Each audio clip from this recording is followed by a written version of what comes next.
Estado brasileiro é condenado na Corte Interamericana de Direitos Humanos da Organização dos Estados Americanos, OEA, pela execução do advogado Gabriel Pimenta em 1982. A sentença unânime foi anunciada na última terça-feira.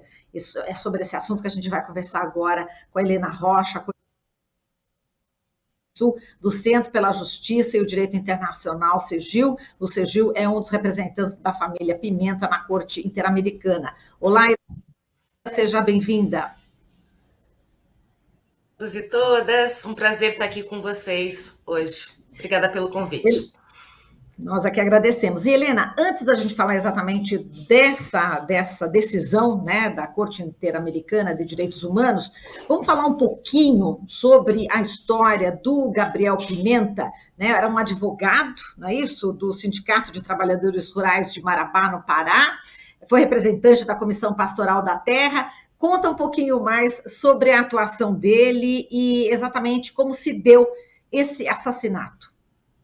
Perfeito. Não, o Gabriel era um jovem advogado, né, que tinha iniciado uma carreira ainda no setor corporativo e decidiu abandonar tudo para ir para o norte do país e trabalhar pelo que acreditava que poderia ser a melhor forma de contribuir para o país no momento em que a gente estava na transição, né, ou no final da ditadura, e ainda precisando de pessoas que trabalhassem pelos direitos das pessoas que estavam em maior vulnerabilidade. Então, ele vai ao norte do país, inicia seu trabalho na CPT, depois vai para o Sindicato de Trabalhadores Rurais de Marabá, e ele consegue, né, ele desenvolve vários trabalhos, não só na defesa dos trabalhadores e trabalhadoras rurais, mas também na organização dos trabalhadores por meio de sindicatos, por meio de associações de trabalhadores naquela região.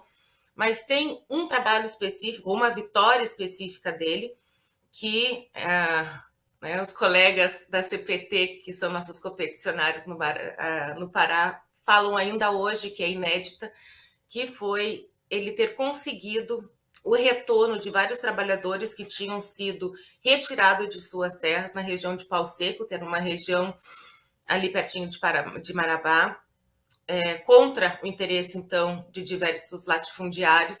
E essa vitória na justiça do reassentamento desses trabalhadores é que cria um clima maior de ameaça. Ele começa a sofrer várias ameaças, notifica essas ameaças, mas nada é feito até que, infelizmente, num dia, quando ele estava saindo de uma reunião política, ele é assassinado pelas costas, né, a princípio, pelo que identificavam como 2 executores e mais uma pessoa no carro. Exato, e isso aconteceu assim, à luz do dia, né, na rua mesmo, diante aí da certeza de impunidade, né, Helena? Exatamente, no meio da rua, ele saindo dessa reunião, acompanhado de pessoas, ou seja, com testemunhas, né, e uma demonstração evidente de que esse era um crime possível e que ficaria impune, né? Como é a regra, era a regra e continua sendo a regra, infelizmente, né, em relação às violências e assassinatos de pessoas defensoras no Brasil. Agora vamos falar da sentença, né, da Corte Interamericana de Direitos Humanos, da OEA, 40 anos depois, né, dessa execução do Gabriel Pimenta. Inclusive, nessa sentença, o que a gente leu aqui, né, que considerou, né, uma grave falência do Estado nas investigações sobre a morte violenta, né, do Gabriel Salles Pimenta e pela situação de absoluta impunidade em que se encontra o homicídio na atualidade. Eu estou pegando apenas um trecho aqui dessa sentença para você comentar. Eu quero saber como é que você avalia, né, esse resultado, enfim, depois de 40 anos, e, enfim, queria que você analisasse também todo o processo, como foi difícil, né, para a família, para os advogados conseguirem essa justiça para o caso do Gabriel Pimenta. Eu acho que é importante que a gente fale que um caso só chega a um sistema internacional, como a Comissão e a Corte Interamericana, né, normalmente quando não obtém uma resposta no âmbito interno. Então, aqui a gente né? A CPT e o CGIL encaminham essa denúncia internacional em 2006, mas quando, né, já tinha muito tempo de tramitação interna sem uma resposta do Estado brasileiro. Ao contrário, né, durante todo o procedimento, né, penal no Brasil, o que a gente vê são falhas graves que demonstram relações de poderes entre o latifúndio e o poder judiciário naquela região, que impactaram imensamente a forma como foi administrada a justiça no caso do Gabriel Pimenta, e mesmo em face a todas essas dificuldades, a família sempre lutou por justiça. Né? Ela constituiu assistente de acusação, ela participou do processo ativamente. Quando o processo prescreve, né, em 2006, eles vão e tentam reverter isso, questionando os atos do Poder Judiciário no âmbito do processo, fazem isso na Corregedoria, fazem isso no CNJ e não obtêm resposta. Né? Então, foi uma luta incessante, né, dessa família, tentando buscar verdade e justiça para o assassinato do Gabriel, né, que finalmente veio, 40 anos depois, como você disse, nessa sentença da Corte Interamericana. Então, eu vejo ela não só histórica no que ela representa e o que ela diz, mas também numa reparação importante para a família, que depois de 40 anos, finalmente, obtém um resultado positivo. Essa família, né, enfrentou aí um verdadeiro suplício, né, em relação a essas falhas graves aí no processo do caso do Gabriel Pimenta, como você citou, falhas graves. 3 homens foram identificados como supostos autores do homicídio, não é isso? E aí eu gostaria que você falasse, enfim, de outros detalhes dessas falhas graves. Você já citou algumas, eu gostaria que você falasse um pouco mais sobre o absurdo, né, de que foi esse caso do Gabriel Pimenta aqui no Brasil. Bem, né, a gente tinha, a princípio, identificados 2 executores, que eram pistoleiros conhecidos na região de Marabá, que foram, logo em seguida do assassinato, identificados como, né, pessoas que estavam dentro do carro que estacionou ao lado de onde estava Gabriel, executaram os disparos, e mais uma terceira pessoa que havia sido identificado como um fazendeiro da região, e era uma pessoa muito influente, não só na região, mas que era irmão de governador e tinha, de outro estado, e que tinha influências políticas em todo o país. Né? A gente via não só esse suposto mandante, como também o seu irmão, né, frequentemente na companhia de grandes políticos nacionais, inclusive do então presidente da República. Enquanto isso, nós tínhamos mandatos de prisão emitidos contra ele que não eram cumpridos porque supostamente não localizavam essa pessoa. Né? Então, o que a gente vê é uma inércia, mas que eu falo que não é uma inércia somente negligente ou somente omissiva por parte do Estado, mas eu chamo de uma conivência.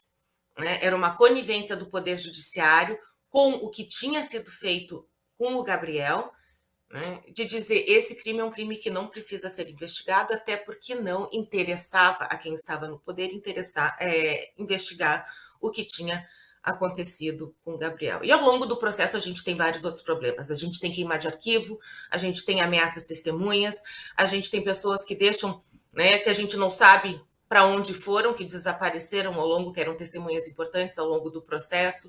A gente tem problemas de parcialidade dentro dos cartórios no Poder Judiciário, porque as pessoas que eram responsáveis pelos cartórios naquela região eram da família do suposto mandante. Então, e sem contar os longos períodos de total inércia, né, do Poder Judiciário, que não fazia nada e deixava o caso paralisado, né, no que a gente chama de uma clara tentativa de construir uma prescrição. Né? Então, esse caso, quando ele prescreve, o que a gente argumentou no processo, né, a partir de perícias e tudo mais, é que essa prescrição ela não foi um acaso dentro do processo, ela foi uma construção que foi iniciada, né, desde o início, para que a finalização fosse a impunidade em relação ao assassinato do Gabriel. Eu estava lendo, inclusive, no site do professor Rogério Almeida, né, lá do Pará, que ele diz que o Nelito Cardoso, que era o irmão do ex-governador de Minas Gerais, Newton Cardoso, na época, né, participou, né, estaria aí justamente por trás aí desse assassinato em 1982. Enfim, são governantes, né, que estão atuando exatamente contra ativistas de direitos humanos. E a gente puxa, né, esse caso também, né, Helena, para a atualidade, e a gente continua tendo assassinatos de ativistas, enfim, na Amazônia, enfim, no Brasil inteiro, né? Mato Grosso do Sul, indígenas, todas as pessoas, né, que, enfim, já tombaram. Para as famílias dessas pessoas é muito importante também essa sentença, né? Não é só para a família do Gabriel, né? Não, essa família não é só para a família. Ela é uma reparação para a família do Gabriel, mas ela é importante para as outras pessoas que defendem direitos humanos no Brasil, mas para a sociedade como um todo também. Eu acho que ela é uma resposta, né, de um órgão internacional que reconhece esse contexto sistemático de ameaças e violências contra pessoas que defendem direitos no Brasil, e também da resposta do Estado, que é a impunidade, que eles chamam de impunidade estrutural em relação a esses crimes. A gente tem que lembrar que o Brasil é o terceiro país no mundo em número de assassinato de pessoas defensoras, né, e que isso ocorre, tem lugar também, né, ocorre principalmente na região amazônica, com pessoas que lutam pelo direito à terra, pelo direito ao meio ambiente, como era o caso do Gabriel Pimenta. Então, o caso de Gabriel, ele é simbólico, porque ele não é só o caso do Gabriel, ele é o caso de vários, de Gabriel, outros Gabriéis e outras Gabrielas que, né, infelizmente, ainda continuam sofrendo a mesma violência e que têm a mesma resposta do Estado brasileiro. Agora, o Estado brasileiro tem missões a cumprir agora diante, né, dessa decisão. A Corte ordenou também diversas medidas de reparação, né, Helena? Foi isso mesmo, por isso eu acho que, né, ademais da reparação individual, familiar, que é importantíssima, a gente tem uma sentença que é fortíssima em termos de o que nós chamamos de medida de não repetição, né, que são medidas de reparação que a Corte Interamericana geralmente ordena para que fatos como ocorridos nesse caso não ocorram novamente. E nesse sentido, essa sentença, recém-emitida pela Corte Interamericana, nos traz um arcabouço, né, muito forte de medidas de não repetição, que foram trabalhadas durante todo o litígio, né, sempre em coordenação e diálogo com outras organizações e outras pessoas que trabalham essa temática no Brasil e que acho que nos dão, e daí não falo, né, dão para toda a sociedade instrumentos de reivindicação de direitos e de políticas públicas para a proteção de pessoas defensoras de direitos humanos. Eu acho que esse é um ponto fortíssimo dessa sentença. Exato. E entre essas medidas, eu estou aqui, né, com a lista, né, dessas medidas. A primeira que eu estou lendo aqui é criar um grupo de trabalho com a finalidade de identificar as causas e circunstâncias geradoras da impunidade e elaborar linhas de ação que permitam superá-las. Só que neste governo atual está acontecendo exatamente o contrário, né, Helena? A gente sempre fala que essas medidas elas só conseguem ser efetivas e serem cumpridas quando a gente tem vontade política e quando a gente tem uma determinação do Estado para que elas se tornem realidade, né? E quando a gente tem um governo, né, que tem uma política contrária a essa política de proteção e, na verdade, criminaliza e estigmatiza pessoas defensoras, fica muito difícil a gente falar em uma política positiva de proteção a pessoas defensoras, né? Mas é uma ordem judicial. Eu acho que a gente tem que pensar sobre essa perspectiva, né? O nosso ordenamento jurídico reconhece não só os tratados internacionais de direitos humanos, como também as decisões desses organismos internacionais num status hierárquico superior às nossas normas internas. Então, é uma batalha dura, né? Mas eu acho que mesmo com um contexto né, ruim que a gente possa ter para dar cumprimento, a gente tem que fazer disso um instrumento de luta, né? E eu acho que quem trabalha com direitos humanos está acostumado a brigar e a lutar pela efetivação de direitos. Mas isso nos dá mais uma arma, né? Eu acho que isso também a gente tem que ter, né, em mente, que independente do contexto, a gente ganhou enquanto sociedade, enquanto coletivo de defesa de direitos, mais um instrumento de luta. Exato, e a gente tem esse resultado e por isso é importante lutar pela democracia, né, pelo Estado de Direito aqui no Brasil. E nesse momento que a gente está vivendo aqui, o período aí de eleições presidencial e também dos governos de Estado, segundo turno, é muito importante que a população tenha consciência em relação a essa luta pela democracia, né, Helena?